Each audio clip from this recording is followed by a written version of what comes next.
Hey everyone, how's it going? Hope you're good. Today we're going to be taking our first look at the Amazfit GTR 2. This is the next generation version of this watch. I had the original version, the GTR 1, about a year ago. I reviewed it on this channel and I liked it. It looked really good. I think it had a great design. It looked much more expensive than it was. The one downside was that the GPS wasn't particularly accurate. A lot of people complained about that. So this is the next version. We're going to open it up, take a look, see if the design is still awesome, see what kind of features it has, what the new specs are. So yeah, let's go. The Amazfit GTR 2 features a 1.39-inch AMOLED color display with a resolution of 454 by 454 pixels. It has a pixel density of 326 ppi and a maximum brightness of 450 nits. The size of the watch is 46.4 millimeters by 46.4 millimeters by 10.7 millimeters. There are two versions, a sports model and a classic model. The main difference between these two is that the case of the sports model is aluminium and the case of the classic model is stainless steel. Also, the strap is different. The sports model features a silicone strap and the classic model a leather strap. It's waterproof to 5 meters. It features 3 gigabytes of internal storage. For sensors, it features a PPG biological sensor, which is basically a heart rate monitor. It features an air pressure sensor, an accelerometer, a gyroscope, and a geomagnetic sensor. It comes with a new magnetic charger. The battery capacity is 471 mAh, and a typical battery life is around about 14 days.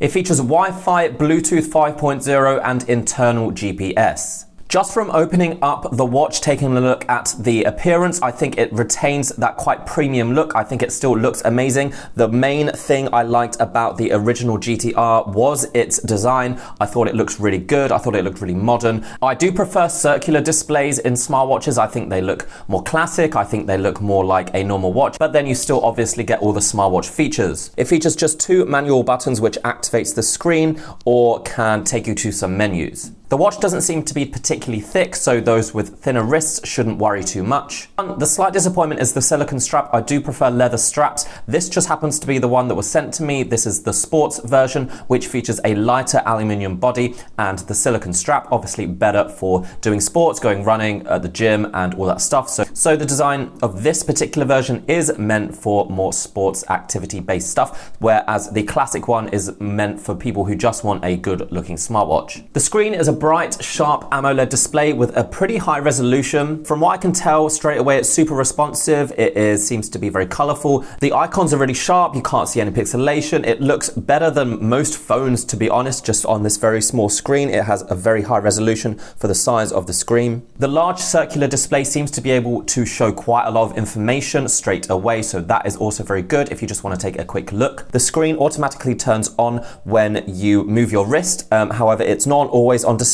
Now, compared to the GTR 1, we can see a quick comparison here. I will do another video comparing these two watches in detail. That will be one of the next videos coming up. But just looking at a quick comparison here, you can see the change in design. Now, bear in mind the GTR 1 that I had was not the sports edition, it was the classic edition, hence the difference in watch strap, hence the difference in the materials used. But even so, there is a slight redesign. The GTR 2 is slightly thinner. It does feature more of an edge-to-edge display, and overall it just looks like a premium product. So yeah, guys, I am pretty impressed so far with the GTR 2. I mean, this is what I was kind of expecting. I think this range of smartwatches is mostly designed to look good. It's not supposed to look like a cheap product. This is Amazfit's kind of top of the line watches, especially in appearance. I will have to see how it kind of handles on a day-to-day basis. I mean, it's really comfortable. I've been wearing it now for 10 minutes or so, and it's really light. This is the sports version. It's meant to be the lightest version available. One of the new features in this watch is that it has a speaker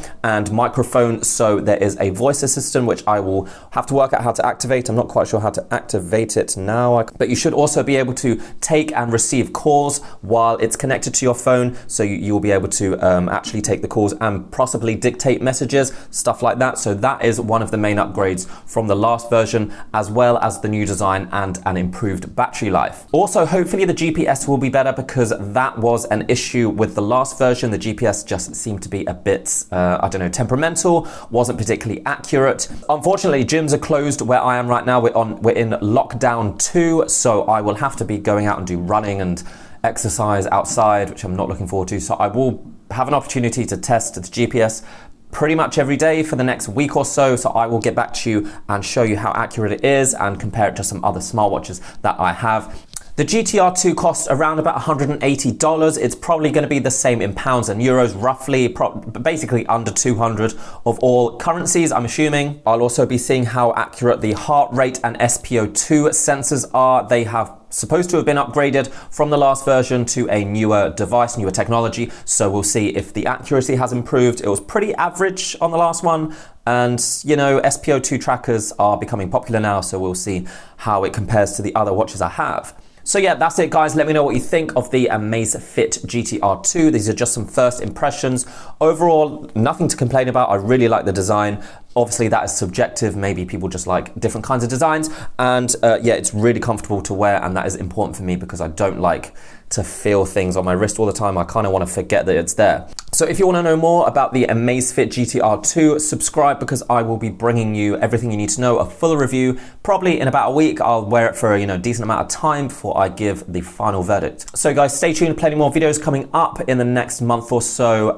Lots more smartwatches and phones to look at. So yeah, I hope you enjoyed that and I will see you next time. Bye.